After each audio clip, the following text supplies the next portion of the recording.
Hey, Scott Spears with you here on another Spears Report. Going to do two in one night. Boy, are you lucky people tonight. Sitting here at my kitchen table, and you should really see how low rent this production is. I've actually got a phone book propped up on a box and the camera on top of that. So there you go, and a cat licking itself right over here to the left. So this could be a little X-rated if you actually sold this to anybody or could see what was going on around here. I was so hot and fiery after I did my thing on free speech that I had to take off my jacket that I was wearing. So now I'm in my Gap outfit wearing the scarf because that's my trademark and this white turtleneck on an October night here. After that little bit on the First Amendment, free speech, unionizing, all those things that I talked about, I'm sure Governor Kasich's looking in the window over there ready to have me taken out.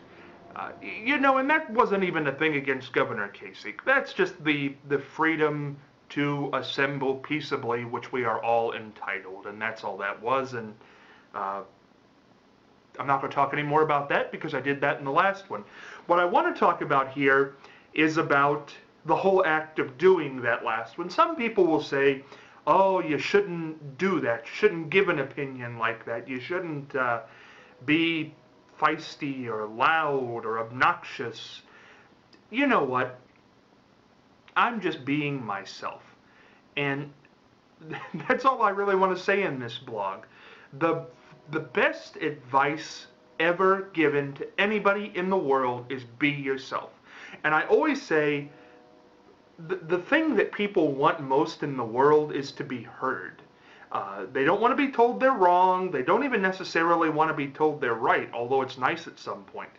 People just want to be heard. They want to be able to say what they want to say and have you hear them. I've gotten in fights with so many people, and there are probably so many people that dislike me because of the comments I give. There are blogs I've released that obviously have pointed towards certain people. I'm sure I've ticked people off that don't want to hear from me. I've pestered people.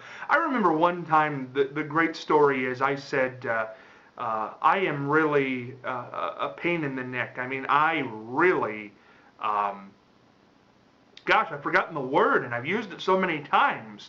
It's not pester, but pushy. Pushy is what they always call me. I'm pushy. Yeah. And people always think pushy is such a nasty thing. You know what? Pushy is me. And sometimes it's worked, and I'm sure sometimes it has offended people. I won't doubt that at all. And the story I was telling was one time somebody said, you really are pushy, and you really need to stop that. In that particular case, maybe that was right. I don't know. But I'm just pushy.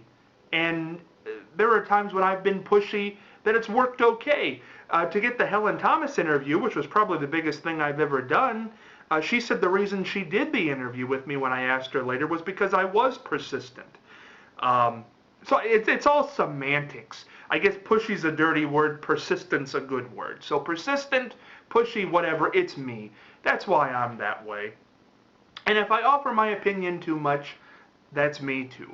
I guess you have the right to live with it or not live with it. But I want you out there to know tonight, no matter what, that you matter. I'm listening. I'll always be listening. Just email me, scottspears3@gmail.com. And whatever I did that really ticked you off over the years, no matter who you are, and I'm sure there's a long group, I just did it because that's my personality. And highly unlikely that's going to change. Because aside from being persistent and pushy, I'm also stubborn. So that's that. You know how I feel about the unions, and I hope I didn't tick you off too much tonight. Comment on this. scottspears3@gmail.com. See you later.